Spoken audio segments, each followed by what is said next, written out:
Bonjour à tous et à toutes. Aujourd'hui, c'est le 11 Cheshvan, donc le jour de la Azkara du décès de notre mère Rachel, donc Rachel Imenu.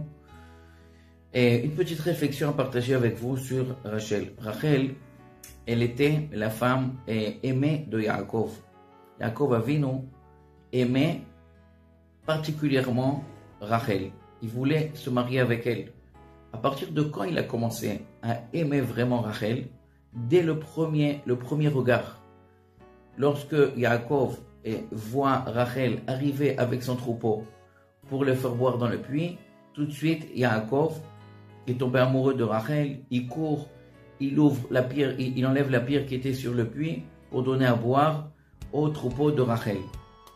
Pourquoi Yaakov est tombé amoureux de Rachel? Est-ce que c'est un simple coup de foudre comme on le connaît aujourd'hui parce que Rachel était très très belle comme c'est inscrit dans la Torah? Sûrement pas. Yaakov était un homme très très pieux, un grand tzaddik. Yaakov Ishtam, ça veut dire Ishtam, c'est quelqu'un de complet dans ses bonnes midot, dans sa vertu. Yoshev Oralim, quelqu'un qui a consacré sa vie à la Torah. C'est le plus grand des patriarches en tzidkut, en shlemut.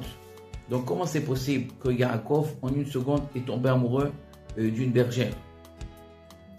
Et si on regarde un peu, on approfondit un peu, on voit dans le Talmud que Rachel avait cette mida de tzni'ut, la pudeur. À tel point que même sa descendance avait une certaine pudeur, comme la Gemara nous dit dans le traité de Megillah, que Shaoul, il était pudique, il était aussi modeste, puisque la pudeur vient de la modestie, puisque c'est marqué que Shaoul est rentré dans une grotte pour pas qu'on le voie.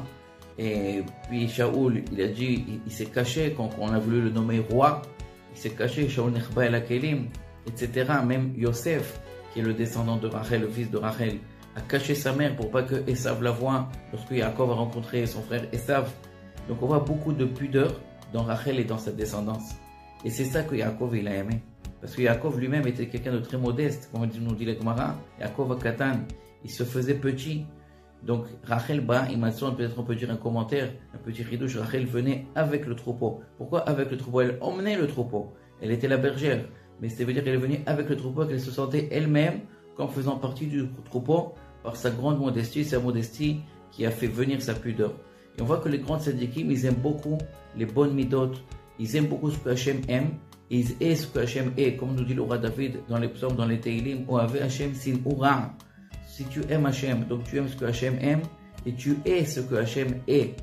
Tu haïs ce que Hachem haït. Donc, essayons d'aller dans ce chemin-là, d'aimer tout ce que la Torah aime et tout ce que Hachem aime, et d'haïr toutes les choses qui sont mauvaises d'après la Torah et d'après Hachem. Bonne journée.